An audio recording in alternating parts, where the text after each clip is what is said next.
Hello, hello. Hi. Can people just confirm that they can see us and hear us all right? Can someone just type in the chat that everything is working fine before I start talking to Vijay here? I think it should be working because I'm getting to see comments, etc. Cool. So I think I'm gonna make a move, and in case if you can't hear us or see us, then please post in the comments, and we'll try to figure out the settings.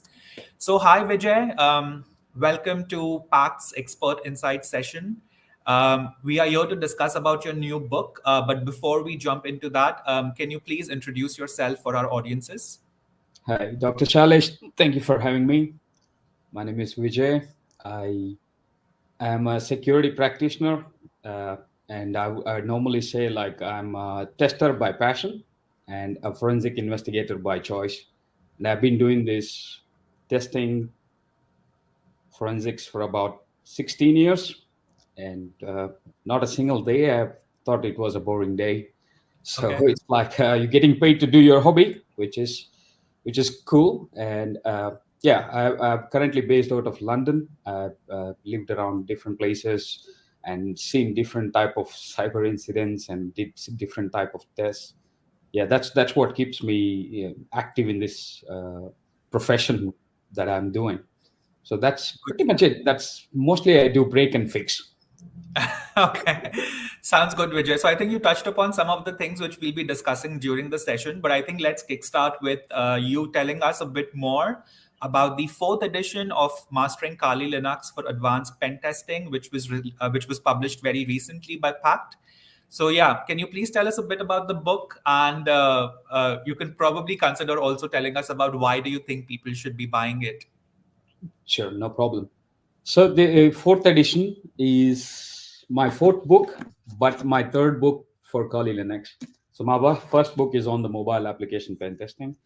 The fourth edition has very two important, how do you say, two important changes from the previous editions. One, it takes you through a full journey of pen testing lifecycle. So you begin by setting up your own lab. This is one of the problems that I've always noticed, that out of 300 plus tools in Kali Linux, which one should I use for what? That's the challenge I have always seen. Hence, that provoked us to come up with this another edition to make sure that all the tools are up to date from the previous editions, and making sure that the reader or the buyer of the book actually understands and uses the right tools. And the introduction of the cloud security with all this coronial season that we had gone through these 2 years, we have seen plenty of incidents and new ways of how amazingly the bad actors create a way to get into the organizations. Is fascinated. One of the things that shook the security world was the Hafnium, which was the Microsoft Exchange Server vulnerability, which we have introduced in this book, rather than going with the old Eternal Blue and other kind of exploits. This time we went with the setting up your own Exchange server that also gives the people to understand how to troubleshoot. And the main thing in pen testing is about troubleshooting. If you're able to troubleshoot and make your way to achieve your goal, then you are a good pen tester. That you are able to find practically how to get inside and break it and show the value for the work that you're performing. And the fourth edition covers plenty of other aspects as well. So you begin the goal-based testing. You understand the difference between vulnerability scanning, assessment, pen testing, red teaming. What is TTP? What are the tactics, techniques, and procedures that would be leveraged by the threat actors?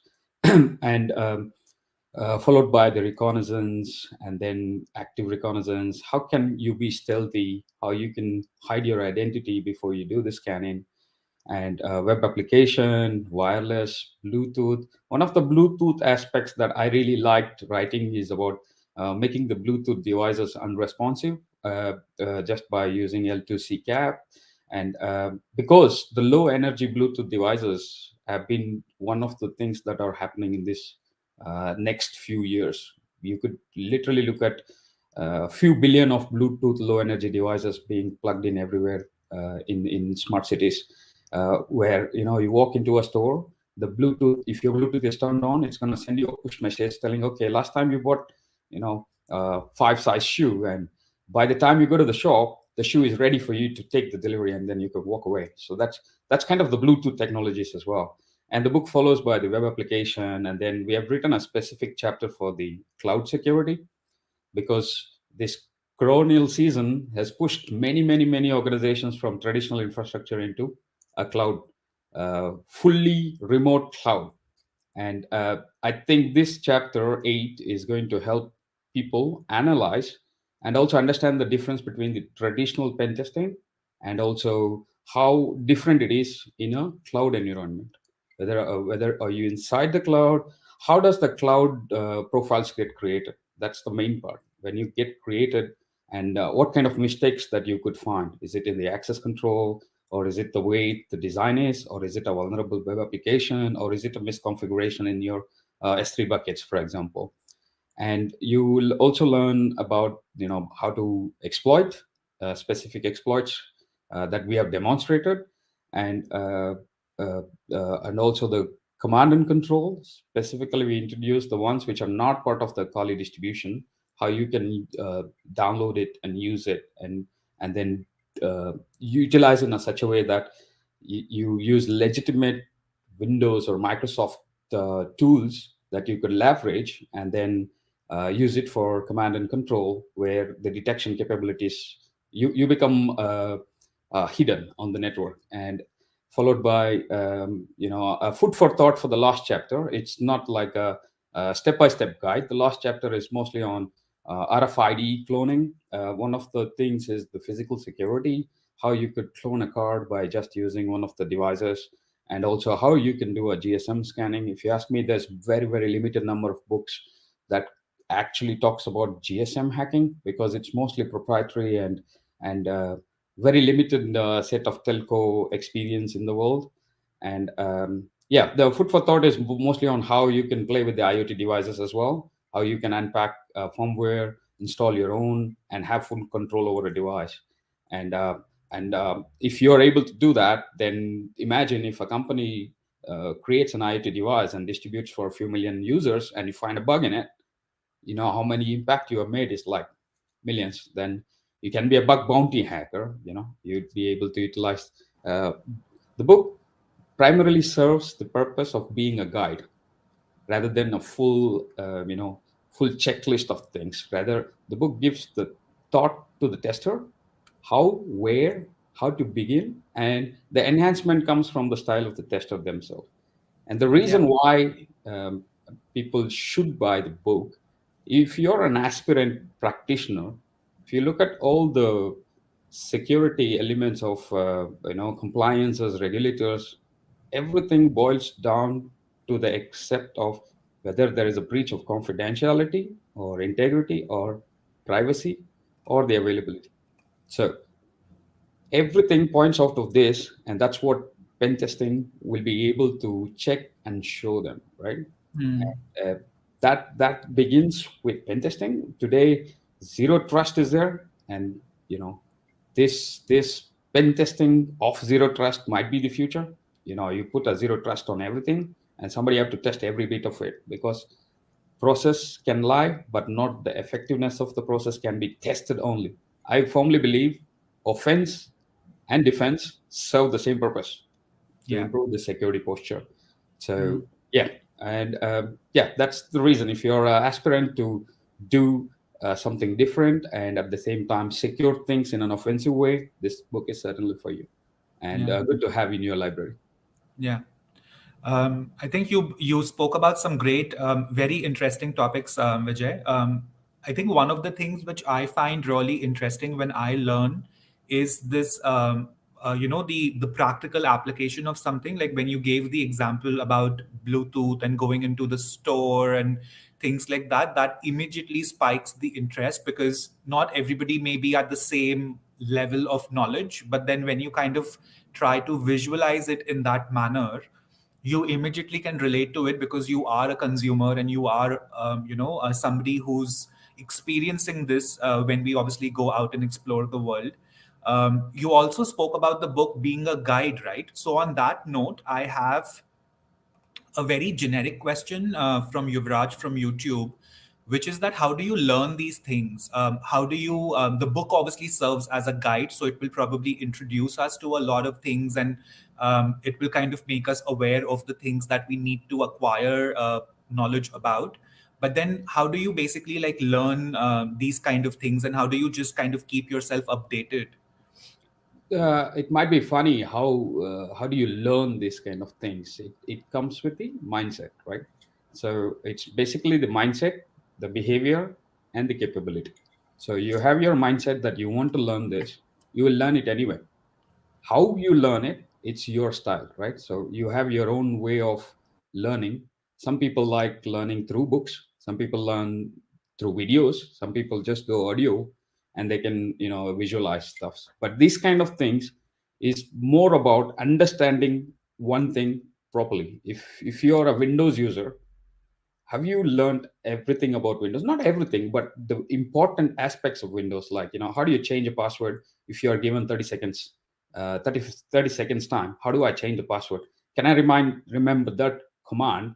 That makes you, at least from 10 different people, that you're a hacker, because you are able to change somebody's password in 30 seconds. And that's one smallest thing in the Windows: changing password, create opening a port, installing a service, how to make a service hidden, how do you add a registry, or how to make something which is blocked unblocked. So this kind of the mindset that appears from the individual, then that automatically puts them into a learning path. So they aspire, okay, I want to learn Windows hacking. So they learn, okay, Windows system internals, Windows registry, Windows, all Windows services, which can run as NT authority, which can run as normal user, which can be always a high privileged process. So they learn about the small things, and then they apply or acquire the skills. Okay, now you're learning. That's what the book is serving. That helps you to acquire the skill. And then once you acquire the skill, you got to apply the skill. And that's how, when you apply, then it doesn't work. Maybe some examples that we are doing in Windows 10 environment may not work if Windows 11 comes. Now, what you have learned in Windows 10, what's the difference in Windows 11, and how can you replicate the same analogy and then get it into a good way? Learning purely depends on the individual, but the platform for learning is what we are able to provide them. That here is how you begin. But suddenly, if you're trying to I want to directly bypass a checkpoint firewall, right? How do you do that? Where does even checkpoint firewall come into place? How is the network? Simply, very simply, the learning has to begin from your mobile phone, which is in the palm of everybody today, right? Life is in the palm today. So if you type google.com, what actually happens? Where is the DNS? How does it get resolved? What routers come in place? Whether your internet service provider resolves directly into it, or does it go to a Facebook server, or does it go to a Google server and then replies back? What are the technologies being deployed in between routers, firewalls, switches? So that's exactly how you create your thought process. And then when you start learning, everything will become so interesting that you'll think, okay, what I've learned is only this much. Gonna keep learning. How to learn, I will leave that to the individual, but you got a wealth of information today that you could learn from anywhere. And also the commitment, like I said, the behavior, mindset, behavior, capability. The behavior is very important. If you started learning, stick on to it, and then your capability automatically increase. Yeah. Yeah, great, Vijay. I hope Yuvraj finds that useful.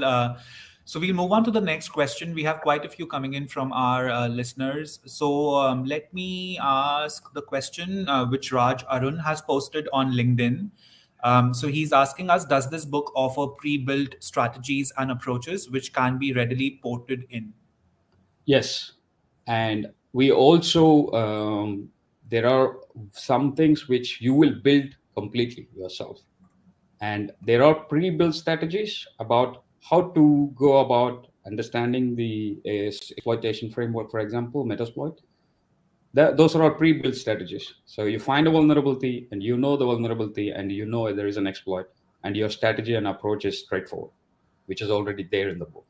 But what I really want to give it to the readers is about you porting in will give you a healthy skill on how to utilize the tools. But what I really want the reader in the book, what I've written is don't stop there. Port in, improve it. Port in, improve it. And if you're able to do one thing from a Metasploit, now how can you do it manually? You know, if you're able to do it manually, then who knows, you would come up with a 0 day 1 day, and that can be, yes, the book offers the pre-built strategies and approaches that can be readily ported in. Okay, cool. The next question, Vijay, is by Dennis. He's asking that does the book contain bypass firewall topic? It does have bypass firewall on Windows Defender, which is your endpoint firewall. It also has some kind of information on generic for the network firewalls, how you can bypass the restrictions that the network level firewalls have by running specific services. One such example is if your corporate firewall blocked all the ports and just allow you to access only port 80 and 443, which is just for your internet access, and how do you bypass access and SSH over it. So the book also teaches you some kind of tricks how you could use an SSH over 443, that unless the company have a decryptor, they won't be able to identify that you're doing SSH over a 443. Yes, it has a bypass firewall on the endpoint level. How do you obfuscate your payload and bypass the protection that it has in place as a firewall or an EDR? Cool. Right. So I think let's move on to the next question, which is by Gaganpreet Singh on LinkedIn. So he's asking, how do you get into pen testing, penetration testing, and is Kali Linux a good medium to begin with? 100% yes to begin with. The reason why we choose Kali is because it is like a single community of all the pen testers mindset into one, and it's open source. That means you have a very strong community that is supporting the Kali Linux as a distribution, and it has enormous number of tools. You can also write your own tool tomorrow, and it can be going into the Kali as a distribution. How do you begin pen testing? Like I said before, it's you have to aspire that you want to do this pen testing, and you could decide whether which type of pen testing you want to do. So today everything is independent. So you have mobile separately, you have network separately, cloud separately, everything separate, but everything is networked. So eh, today everything is networked. That means anything that can be networked can be hacked. So Hmm. that's the first motivation. If that can be hacked, how can I make it better? That's the mindset you begin. Then the pen testing becomes the technical start point. Some people can choose to become an auditor as well, how to stop it with process wise. And I could be a Caesar, and I'm like, okay, I'm going to do a proper governance on it so that nobody can do. That is also a kind of prevention of pen testing. But who ensures that that control is in working? Is it enforced? And that's how you begin to test that control to break it. And if you're able to break it, then there is a hole there, and that's what they need to fix. And how do you begin as a learner? Just have a first aspire that you want to become a pen tester, and you choose, learn basics of networking. That is very, very important, and at least understand what is a TCP, UDP mean, and how does an application work, and what is a three-tier application, and what are the databases that you can play with, what are the different types of deployment strategies this different companies have. If you look at, there are companies or banks which don't physically exist. All they have is an application. So, so understanding the technology behind it, then apply pen testing becomes more effective, and Mm. you would feel satisfied about yourself because you learned first the basics, and then you learned now the security on top of it, which puts you at a really good level than compared to the other ones who know how to run a tool. Rather, you know the technology and you know how to break it, then it gives you a huge difference of skill expertise. Mm. Yeah. I think continuing on from there, I'll just make sure that we answer Gaganpreet's queries. So he also very recently just asked us if the book covers gray box testing. Yes, yes, it does. So the concept of gray box testing covered in the internal aspect of testing. So the assumption on the gray box is you are given certain level of access to the organization, or to the environment, or to an application. So we are covering that even in web application. We are also covering that as part of the internal exploitation. It is covered in the book. Yes, gray box and also black box. Great. So Vijay, I have a question at this stage for you. So obviously, like I personally find cybersecurity and all the incidents that I think happen around us quite interesting. So can you talk to us a bit about some of the recent or the most interesting cybersecurity events that you may have to deal with at work? Well, most of the time we are under non-disclosure agreement, but I will tell you some very fascinating that kept me awake for 9 days and night. Working around the circle. This was an incident with the Lapsus ransomware, which is just another ransomware, right? Somebody encrypted it. Now we were called in to understand what happened, how did it happen, am I still in trouble? That's the first question they want to answer, right? So that incident, it gave us personal responsibility. I firmly believe if you're an offensive security tester, your way of investigating will be quicker, because you would think, how would I do it? So we went backwards and backwards and backwards, and everything was pointing to a fax machine. And there was a fax exploit that was released in 2020, right? And the attackers were sitting on the network for like 2 years to understand them and create fake invoices and then siphon the money out of the company without, it's like maker and checker were same. They were having access to the mailboxes, and the guy would send the email to himself, and he can log in as CEO, and he can approve himself, and he can be a Oh. PA who can process himself. So it was very fascinating, and it was a really big cleanup exercise for us to disconnect everything. Let's start plugging in one by one, deny all, allow one by one, which uh, which is interesting. And this all came from the offensive mindset, because you go one step backwards. Before you encrypt, what do? You deploy. Before deploy, what do? You enumerate. Before enumeration, what did you do? You get an initial access to it. How did you get the initial access? You opened up an RDP and you forgot about it. Now, whether the RDP machine is it domain connected or not, well, that's a surprise. Now, nobody knew about this, and that's where the hackers came. Some of them even had a crypto miner. I know if you know or not, the crypto miners, they just put a JavaScript on hacked web applications, and that will start mining whatever the coin is, and it will just give you enormous number of your cloud services bill, because it just utilizes the power, and nobody would even suspect that JavaScript is having the ability to mine a coin. So Hmm. yeah, there's every incident is unique and has its own pros and cons. At end of day, the security postures become a question, right? Either you can have a military grade security that block all. I'm not allowing anybody, but there is a user friendliness as well. So Yeah. you got to accept the risk and how to do it securely. And that's what I normally feel like, doing it Yeah. securely, doing it if you know how to categorize your assets, and which is mission critical, which can give you financial damage, which can actually put you down, like a Hmm. like a like Facebook, right?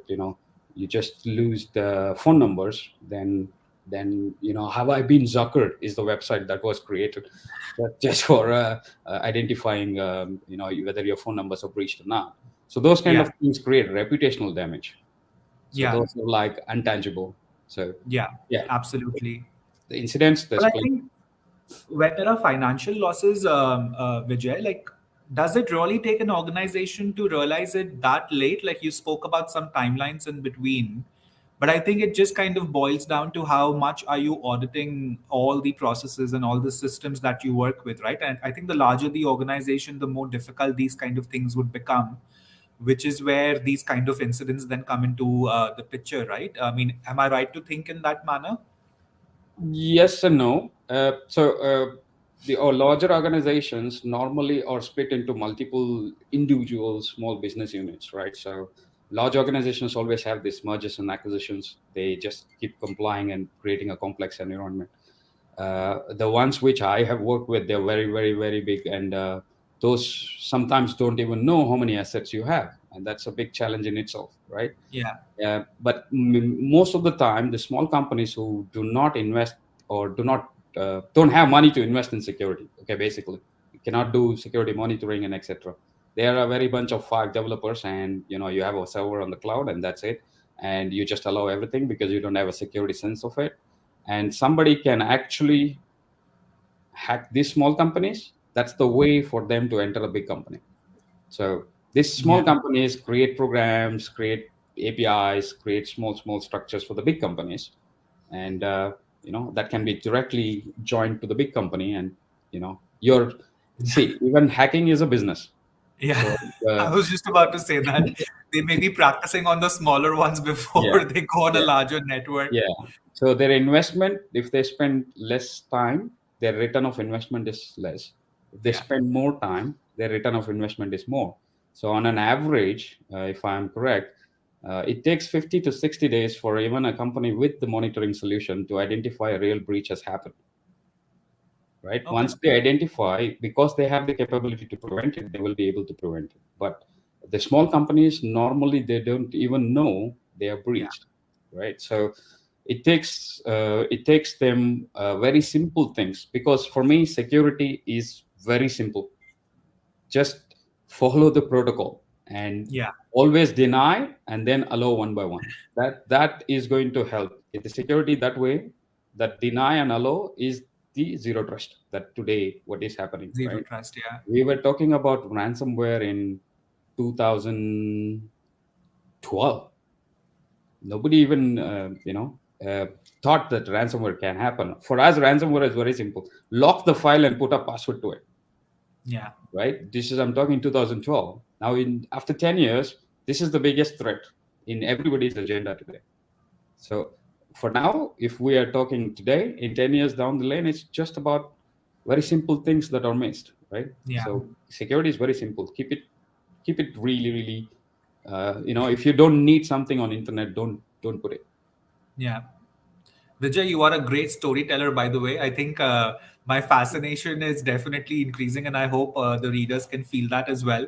So, okay, coming back to the book, Vijay, there is a question which I'll pop up, but coming back to the book, who do you think is the ideal target audience for the book? So you can probably talk to me about some job roles. That's my question. And I think continuing on from there, Raj is asking that if he is new to penetration testing, are there any prerequisites which is needed for understanding the content of the book? Yes. The book is primarily intended for somebody who really want to learn how to do pen testing. So the some of the job roles I can say, but that is not limited to it. It can be even a student who have a fair bit of understanding of how networking works and how the system administration is done, and how you can access cloud or how an application is built. These are some of the prerequisite.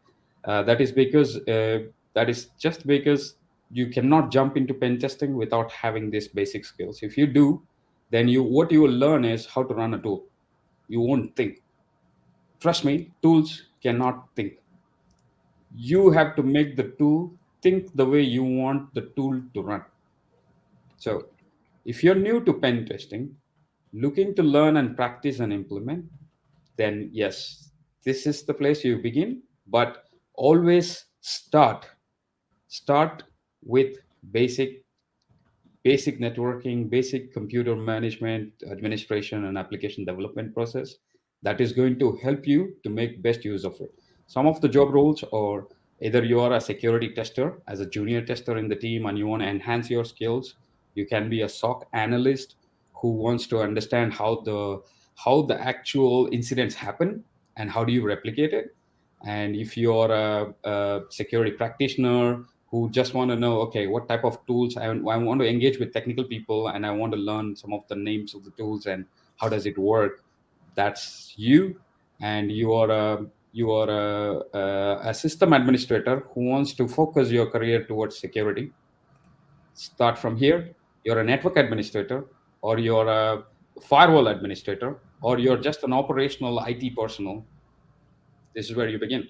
So when you begin, you know what you're really good at doing, and now you would be able to apply that skill in the security manner, which is going to be more beneficial.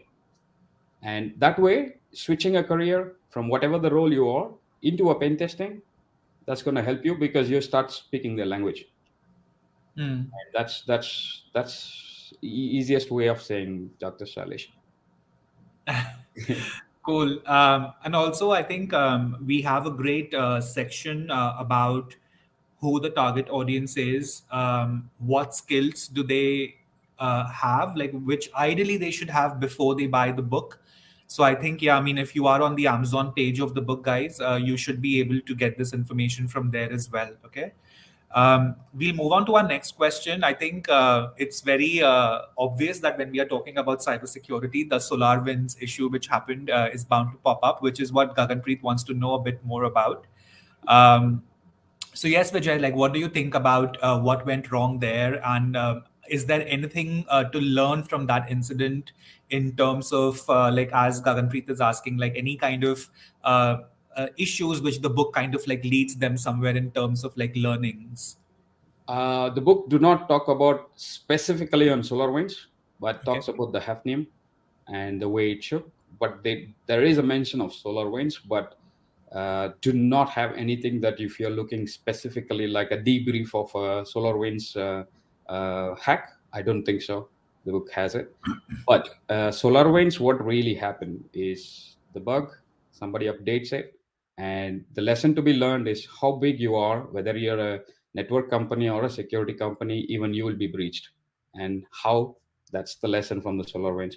Because everybody trusts SolarWinds to, mainly SolarWinds are used to do the heartbeat of the network devices so that it can give a unified view of your equipments and network in one place. And the attackers targeted is the company itself. And as a firmware, when the firmware updates were pushed, they could control everybody's network equipment because they were able to push the malwares directly into the companies. So the book does have a mention, but if you're looking for debrief, you should be looking at the book which talks about the forensics and storytelling on the forensics. Does that Let me make sense? unmute myself. Okay. Cool. Thanks for answering that, Vijay. We have another question by a LinkedIn user. So he's asking if the book covers how to build a pen test lab. 100% yes. Well, chapter Okay. 1 is all about building your pen test lab, and followed by every single chapter how you could utilize what you have already built. So we will be building the pen test lab because I firmly believe you have to set up yourself, then you know the actual things that are involved in setting it up. Now, how to make it vulnerable, and that is the toughest part. So you making it, installing, and then you're breaking the same thing which you have built. Because one thing to note is there might be 100 different online labs that gives you all these things, but uh, you performing a test against something public without an authorization, it is illegal. So even in India, IT Act is there. In the UK, you have an IT Act, and in the US, you have an IT Act. So I would rather build the lab myself and practice everything in house. When you engage yourself in a real time job, you would 100% experience the difference as well. So yes, it will cover chapter 1, and followed by in every chapter, you will also learn how to utilize the lab. Cool. Um, I have another question, Vijay, which I would like to ask you. So I think one of the things which I personally am quite interested in, and obviously, like considering that I'm affiliated with Packt, and one of our missions at Packt is to make sure that we are upskilling people and making sure that our books obviously impart them the skills which are needed to perform well at work. So, in general, not in the context of the book, but in general, what do you think are some of the most valuable skills that job roles like security analysts, pen testers, or even ethical hackers should possess nowadays? And I think you can probably, if possible, like also speak about not just the hardcore skills, but also like some of the soft skills which you think are extremely important in these job roles. Yeah. So basically, ethical hacker or pen tester or security tester is all same category. You have the SOC analyst mostly dealing with the incidents. So most of the SOC analysts will be a process oriented. So you find an incident, what do you do with it? Level two, level three, level four, and then forensics come into place, and then etc. So if you're if I understand your question, like what type of skills that somebody would need in a way that Pact could encourage coming up with the set of knowledge base which they could share with the wider community, so that that skills can be enhanced, right? Or it can just be like, I mean, in their job roles, right? I mean, if they are trying to become better, if they are trying to grow in that role, so then again, like what kind of skills should I be focusing on and polishing? Or if I even don't have that skill, like what kind of skills should I acquire to become the master of the trade? Absolutely, absolutely. So, well, everybody can become master. That's no problem. It's just if they can say, aspire to become a master, then they have to acquire the skill and then they have to apply the skill. So that's the 3A policy that I normally follow. So I can take an example myself. So I was a IT help desk technician. So always was interested in moving into security because I had that mischief mindset of looking at, how do you bypass the privacies? And from IT help desk, the first thing I did is learning the basics of system administration. That's what the help desk gives you. And second is how does the networking work? And then third is how does the applications work? So once I understand that, then I move into certified ethical hacking, and then slowly move into the security business. So I begin with the signature writing for McAfee antivirus. I'm not sure if in the audience anybody even heard of McAfee existing anymore, but we used to write signatures for it. And then slowly moving into why do we have to write this signature when we are able to create one exploit and then put a signature and share it with the rest of the antivirus companies. So that's the pen testing side of it. When you begin it, you start with the vulnerability scanning, what tools, how you could use, and how you could leverage that to serve a purpose. And then you do the assessment, not just scanning and giving a report, which is a false positive. How do you validate it? How do you prove that what scanner has given is right or wrong? And then you do an pen testing, and then you slowly move into red teaming, and then you educate the blue team when you do the red team, and then you do purple team when you together work with the blue teams and create plans and tactics, techniques, procedures, and etc. So if you're an aspirant, just aspire to become something, then look at where do you see yourself, and then applying the knowledge will automatically come with your practical experience. If you keep reading just the books, I don't think it's going to help you, but you got to practice yourself. And that Yeah. is the reason why I have written 4 books for Pact, is because they all focus on the practical element Yeah. rather than reading element, and hence we give all the screenshots, step by step instructions. Yeah, so there is enormous, the cybersecurity is a very big ocean, and the skill set gap in the world will exist until another 10 years. So every single small things, be it a security analyst, consultant, auditors, or just a sec DevOps, just a person who can go and plug the burp here, plug the nessus here, and then create a process around it and create a governance around it. As long as people use technology, cybersecurity is going to be there, and there will Yeah. be in different set of roles that is going to come. Even if you talk about, I don't know, ESG initiatives that is happening today, that ESG will also come with a cybersecurity sooner. right? Which is Yeah. governance portion of information protection. So uh, you just have to create a mindset to begin somewhere. Once you begin, do not stop. That's where the problem happens. You stop because something doesn't work. The purpose of the book is to not work perfectly, but to enhance your thought process to make it work. If it doesn't work, you make it work. That's actually is pen testing, ethical hacking. You got to make, Mhm. because people are going to block you. They're not going to just open the firewall and have you, okay, come over, pen test me. They're going to block you, and you need to find a way how to bypass it. Can I go through the application, hack the application, pop in, get a reverse shell, and then communicate back? Yeah. So Mhm. all the roles, I would not want to say specific roles, Dr. Shailesh, because all the roles in cybersecurity are very important, and Mm. every role has its own importance to, uh, you know, uh, reduce that skill gap that we have in the market. So it's going to be there. Yeah, absolutely. And I think, as Dennis has mentioned, just yeah, learn, and keep on learning. Yes. So very quickly, we are going to be winding up the session very soon, guys. There will be a raffle very soon, which I'll be hosting live. So in case you haven't entered the raffle yet, simply comment hashtag Packt on whichever platform you are, either on LinkedIn, Twitter, or on YouTube. Feel free to comment more than once, even if you've commented already. And we will be announcing the winners live very soon before we end the session. I'll just ask one other question. We'll do the raffle and then we'll obviously conclude the session. So, very quickly, Vijay Gaganpreet's another question was that can we do pen testing in existing containerized environment? So, what do you think Yes. about that? Yes, 100% you can do within the containerized environment. See, the concept of containerization is reduction of the resources and then being able to serve whatever the individual purpose the container serve. It's no difference than another puppy operating system, right? Very small puppy operating system with limited resources doing only one thing, which are microservices. So you should not make a difference between this virtualized thing and cloud thing, and everything will be attacked. Everything will be having some kind of vulnerabilities which you could play around.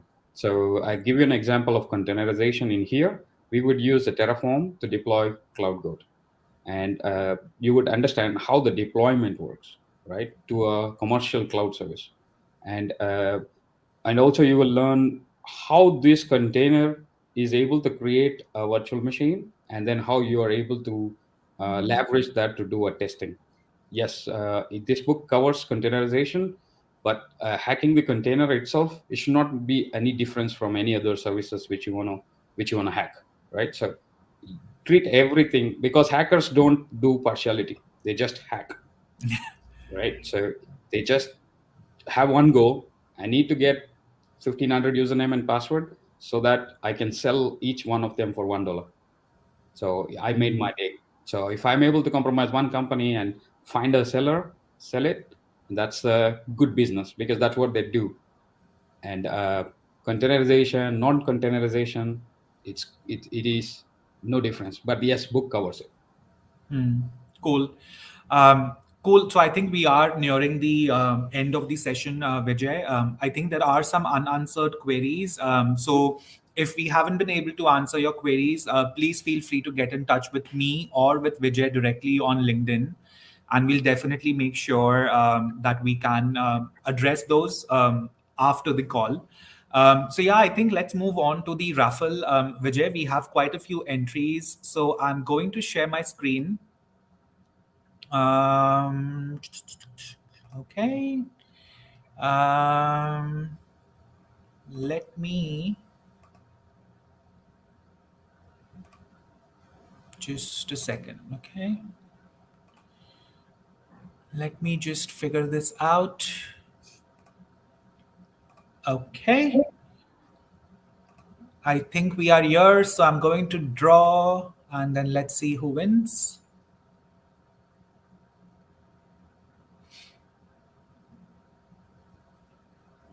Okay. So Ah, we have Raj Arun as our first winner. I'm congratulations. just gonna take a screenshot of this so I know I'm supposed to contact Raj, and I'm gonna do a quick draw once again. to identify our second winner.